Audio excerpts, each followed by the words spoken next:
నమస్తే అండి. ధనుసు రాశి వారికి ఫిబ్రవరి 17వ తేదీ సోమవారం శుభ ఫలితములు ఏ విధంగా ఉన్నాయో తెలుసుకుందాం. ధనుసు రాశి వారికి ఈరోజు కుటుంబ సభ్యుల నుండి మంచి ప్రోత్సాహం లభిస్తుంది. కుటుంబ సభ్యులతో సంతోషంగా ఉంటారు. ముఖ్యమైన కార్యక్రమాల కోసం చేసే సంప్రదింపులు ఫలిస్తాయి. ప్రతి విషయంలో కూలంకషంగా వ్యవహరిస్తారు. పెండింగ్లో ఉన్న పనులు పూర్తి చేసే దిశగా ముందుకు సాగుతారు. ఆధ్యాత్మిక భావంతో ఉంటారు. శుభ కార్యక్రమాల్లో పాల్గొంటారు. ఆరోగ్యం విషయంలో శ్రద్ధ వహించవలసిన రోజు. స్వల్పపాటి ఆరోగ్య సమస్యలు ఉంటాయి.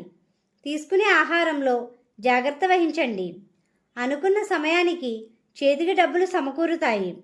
తెలివి నైపుణ్యంతో ఉండవలసిన సమయం. బయట వ్యక్తులను నమ్మే విధంగా ఉండకండి. అనుకూలమైన సమయం కాదు. మధ్యవర్తిత్వ వ్యవహారాలకు దూరంగా ఉండండి.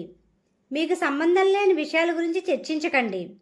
ఖర్చులు అధికంగా చేసే సమయం. ఆస్తులు, ఇతర విలువైన వస్తువులు కొనుగోలు చేసే విషయంలో తొందరపాటు నిర్ణయాలు తీసుకోకండి.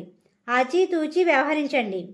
ఈరోజు గృహ నిర్మాణ కార్యక్రమాలు చేపట్టిన వారికి అనుకున్న సమయానికి పనులు పూర్తి అవుతాయి. ఈరోజు ప్రయాణాలు ఎక్కువగా చేసే సమయం. నరదిష్టికి గురయ్యే సమయం. ఈ రాశి వారికి ఆకుపచ్చ మరియు నీలం రంగులు శుభదాయకం. తూర్పు ఉత్తర ద్వారములు అనుకూలమైన మార్గములు. మీ చేతులతో రుణాలు తీసుకున్నా ఇచ్చినా నిర్ణయాత్మకంగా ఉండండి. ఉద్యోగస్తులకు సజావుగా ఉంటుంది. ఉద్యోగ ప్రయత్నంలో ఉన్న వారికి ప్రయత్నాలు ఫలించే సమయం. వ్యాపార రంగంలో ఉన్నవారు అనుకున్న లాభాలు గణిస్తారు. భాగస్వామ్య వ్యాపారస్తులు లాభధ్యేయంతో ఉంటారు. పెట్టుబడులు పెట్టేవారికి శుభదాయకం. విద్యార్థులు శ్రద్ధ వహించవలసిన సమయం.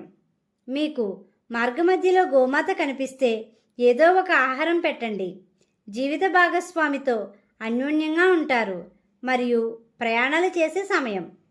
వివాహ ప్రయత్నాల కోసం ప్రయత్నించే వారి ప్రయత్నాలు ఫలిస్తాయి. వాహన ప్రయాణాలు చేసేవారు జాగ్రత్త వహించండి. బంధువులు మరియు స్నేహితులతో సమయాన్ని గడుపుతారు. కోర్టు వ్యవహారములు ఆలస్యమయ్యే సమయం. ఈ రాశివారు లలితా సహస్రనామాన్ని చదవండి. శివుణ్ణి, దుర్గా అమ్మవారిని పూజించండి. గోమాతకు ఆహారం పెట్టండి. ఈ విధంగా చేసినట్లయితే ప్రశాంతత పొందుతారు. మా వీడియో కానీ మీకు నచ్చినట్టయితే లైక్ చేయండి, షేర్ చేయండి, కామెంట్ చేయండి.